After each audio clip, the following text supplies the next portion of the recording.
Do you like fried chicken? Because me, I love it. And today we're going to be seeing who makes the best fried chicken on Epicurious. If you are new to the channel, my name is James. I have been cooking for many years, and I do happen to have a Korean fried chicken recipe on my YouTube channel. So be sure to check that video out after seeing this video. Now, let's get started. Hi, I'm Emily, and I am a level 1 chef. Hi, I'm Beth, and I'm a level 2 chef. Hey, my name is Chris Scott, and I've been a chef for 30 years. Today we're seeing Emily and Beth again. Chris Scott, though, this is a first. I'm surprised that Frank isn't cooking today, or even Saul. These are my panko-crusted chicken tenders. I make them every couple months. It's a variation on my mom's fried chicken. There were very few things that she made really well, but fried chicken was one of them. This recipe here is a twist on that old southern sweet tea kind of brine. I'm going to do a lemonade version of that.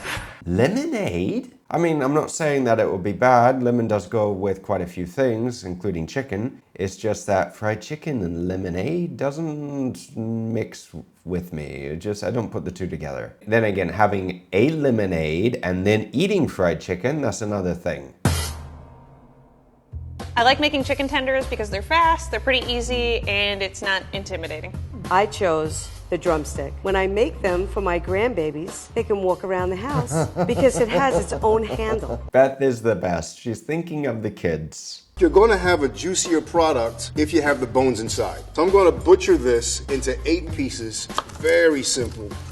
I'm going to cut off the thigh and the leg. I'm going to take the wing off, boom, breast. You don't really have to get real fancy with your cuts. You just want to break it down into 8 pieces. Okay, so now let's get that flavor into the bird. First thing I want to do is salt. Salt. Oh, I have a hair on my finger. Ah. Wow, we have 3 completely different ways of making fried chicken here. I mean, we have Emily, who's just using some chicken tenders, which is a super easy way on just making some quick fried chicken. Just take some, or even take a chicken breast and just fillet it, and then you have an easy method on making a quick fried chicken. If you're gonna be using drumsticks like Beth is doing, just keep in mind that you need to deep fry them. It's not so easy to pan fry legs, and it's going to take a lot longer than it would with chicken breasts. Unless, of course, you butchered it and took the bones out.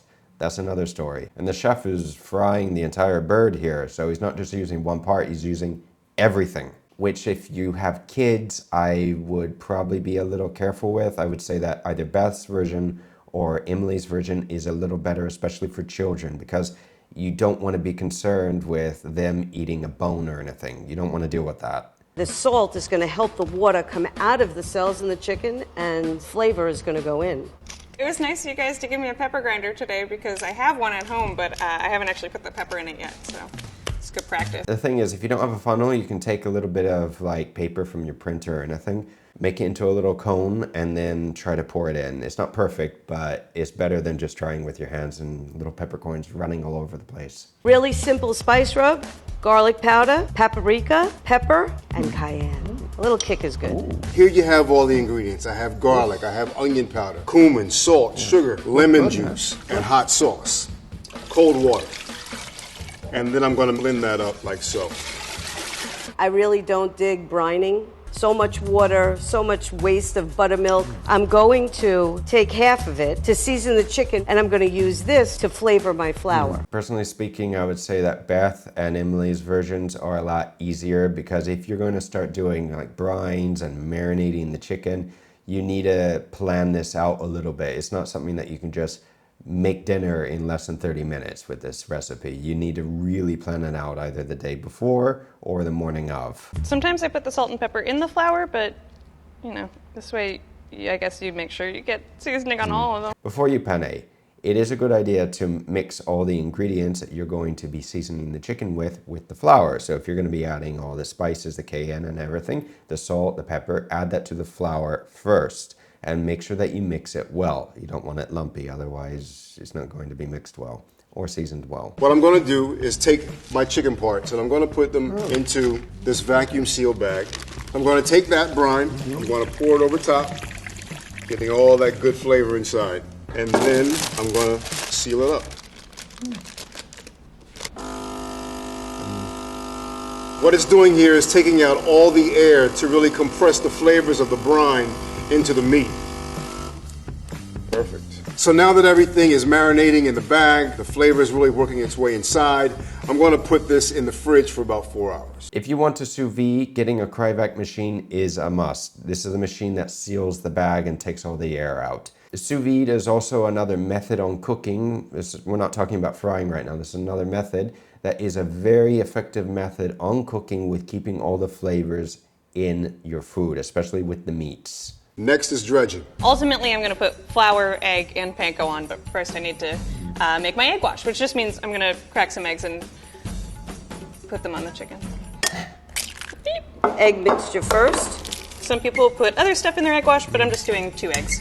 Some buttermilk. I like the tang of the buttermilk better than regular milk. Get that all mixed in. Oh, that's a nice sound. When I was little, I used to live in a craftsman home, and it was an old home, but it had a few bushes and trees next to the windows. And when it was windy, those branches would kind of scratch the windows, and that's the same sound. It's just not nice. Beth is saying she likes that tangy flavor with the buttermilk. That's because buttermilk is a little acidic, so it has a little bit more of a sour flavor to it than just normal milk. When making egg wash, if you're running low on eggs, a little trick is to add a little bit of milk to help thin the mixture. It's just to help it, because if you run out of eggs, you don't have enough and you need to dredge more chicken and everything, you have to get inventive. And if you don't have milk, you can try to use a little bit of water, but it's not the same. So this bird is just coming out of its 4-hour bath in that tasty lemonade brine. And we're going to take this out of here and we're going to put it in the buttermilk bath. What this part of it is doing is tenderizing the bird and massaging all that juicy buttermilk goodness into it. So now it's time to dredge these birds. It is a funny thing, but there have been many different studies that say yogurt as well as like dairy products or like lactose type products help penetrate the meat more and help tenderize it faster. If any of you haven't tried tenderizing your chicken before with like milk or anything, or at least yogurt, give it a try. So I'm going to season the flour mixture that I'm going to dredge the chicken in. Just regular flour, All-purpose flour. The rest of our seasoning mix, some cornstarch. Some cornmeal. What cornmeal does is gives it an extra crunch. To make it even more crunchier, I have some cornstarch and some baking powder. You might also be asking, no salt, no pepper? Do you remember that brine, right? Bang, right here. If you're not going to be using breadcrumbs and you're going to be doing the buttermilk method, then you do need to add either cornstarch or, as the chef is doing, adding a little bit of cornmeal. Me, I prefer using panko breadcrumbs because you can get chicken super crispy with panko. I'm just going to dip it in flour, and then I'm going to kind of tap it to get the excess off. And then I'm going to go into the egg. And then I'm moving it into my panko crumbs and just trying to get it coated with panko. Edward Panko hands. Quick tip, when paneing anything, you always want to keep one hand wet and one hand dry. Why? Because if you don't, you're going to have a ball of product on your hand. Basically, your fingers will be little croquetas. I would also use gloves, because if you don't want to be washing your hands, as they say in Spanish, cada dos por tres, is faster with gloves. Also, if the panko breadcrumbs are too big, you can put them in the blender and blitz them just for a second, just to make them a little smaller, because if not, they may not stick to the chicken as well as they should. If you don't kind of keep your hands separate, you're going to get a really gloppy flour hand. So I really try to use one wet hand and one dry hand. Grandma knows, you can tell. We're actually going to let the chicken that's already been dredged sit for about 10 minutes. So we've let these chill for 15 minutes, and now we're going to fry them. I'm just going to put a couple tablespoons of oil on, just to kind of cover the bottom. Ooh. And I'm just going to wait for that to heat up a little. When pan frying, you have to add more oil to the pan than you normally would to saute. The oil should come up to at least halfway of the chicken tenders. You don't want to fully submerge them because you're not deep frying, but you will need more oil in the pan, because otherwise what can happen is it's not going to fry and you can burn the chicken. When you're working with a whole bird, you have different sizes. All of those pieces are going to cook at different times. So because the breast takes the longest, I'm going to put this one in first. And you want to get the internal temperature to about 165 degrees. That's Fahrenheit. If you want to use Celsius, 74 degrees. So I'm going to break this up into 3 batches. I'm going to put in 4 pieces of chicken right now. I like to just slide it gently into the pot. My oil is at 360. It'll take about 15 minutes for the drumsticks to come up to temperature. Beth is doing a wonderful thing. She's not overcrowding the pan. When deep frying, you do not want to drop all the food into the fryer. One, it can overflow, it's not going to cook properly. Two, it's going to drop the temperature too much and it will not fry properly. So if you notice that you're frying your drums and they're starting to brown a little too much and they're not fully done yet, you need to bring the temperature down. You could also pop them in the oven or maybe even the microwave for a few seconds to help finish the chicken. To find out if the oil is hot, usually I would drop something in and then just see if it's sizzling. So I'm going to do that right now. Nope. What kind of oil is this? Who's going to tell her it's not the oil? I'd check to see if the induction's on. Normally, that's the problem. This is peanut oil. For me, peanut oil is the best. I've tried all the other oils and I like this one the best. When it's bubbling away, it smells great. It smells great if you don't have a peanut allergy. Peanut oil is good to use, but just be careful if you have guests coming over. Make sure you know who has what allergy. It is very important when it comes to food. Here in Spain, the cheap oil to use is sunflower oil or girasol because it's everywhere, it's cheap. The more expensive oil to use, and what I use at home, is olive oil. You don't need to fry at a high enough temperature to where the oil is smoking, so it's below the smoke point, but you still get the flavor of olive oil. So I got my thigh, my drumstick, my wings, getting dressed, it's ready to go. Thigh and breast. And in about 8 minutes or so, we'll throw in the leg and the wing. Yeah, there we go. All right, and I'm gonna put a couple of these in at once. Don't wanna crowd the pan.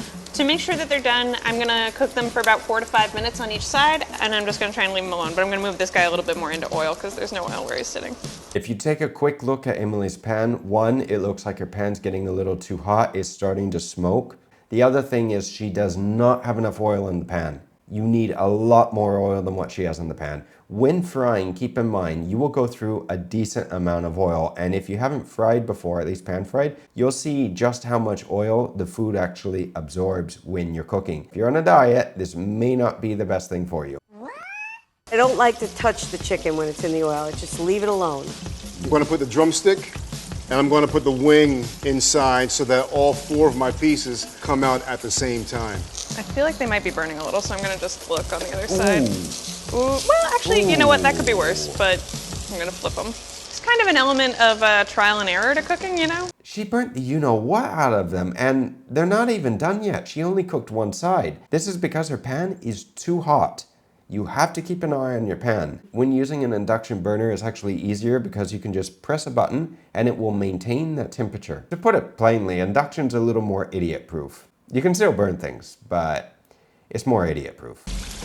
I think this chicken is good. So I'm gonna cut this one open and just see if it's raw on the inside or not. I feel like it's gotta be cooked through. Since the chicken wasn't frozen, I'm sure it's cooked. If you're cooking from frozen, you need to drop the temperature a little bit so you don't burn the you-know-what out of the panko before the chicken is done. And if it is just a little overdone, you can finish the chicken off either in the oven or even in the microwave for a few seconds. It's not that big of a deal.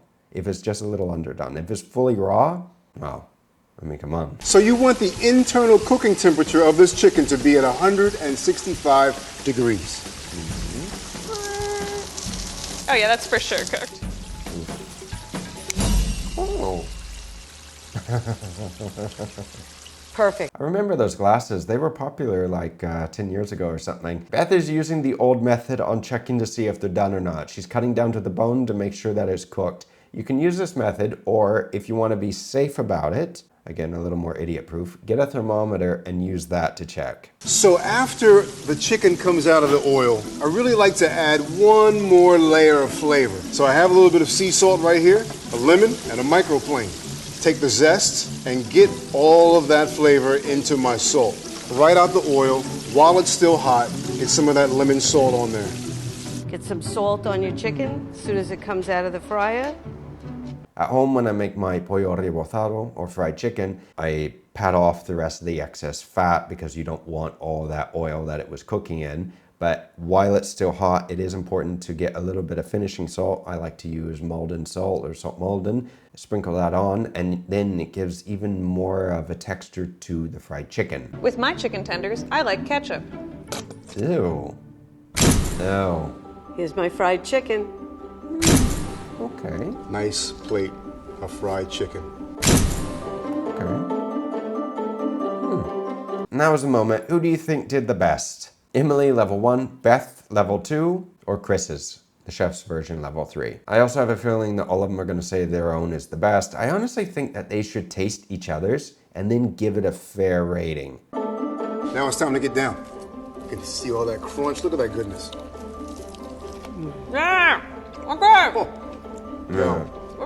Nice and crunchy. You can hear it and taste it. And a nice kick from the cayenne. Delicious. That lemony, that crunch aspect, the flavor. They're tasty, they're crunchy, they're chicken.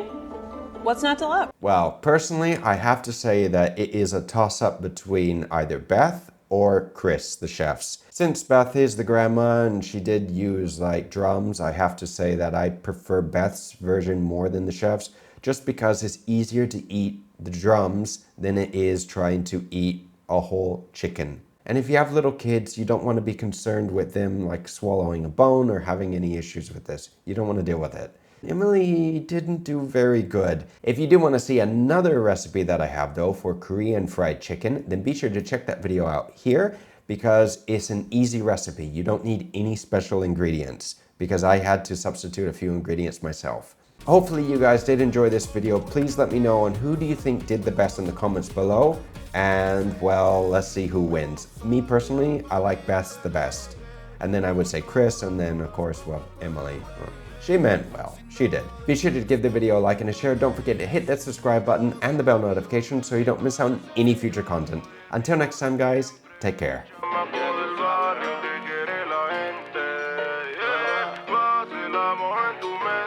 Gozándonos la vida es más que suficiente.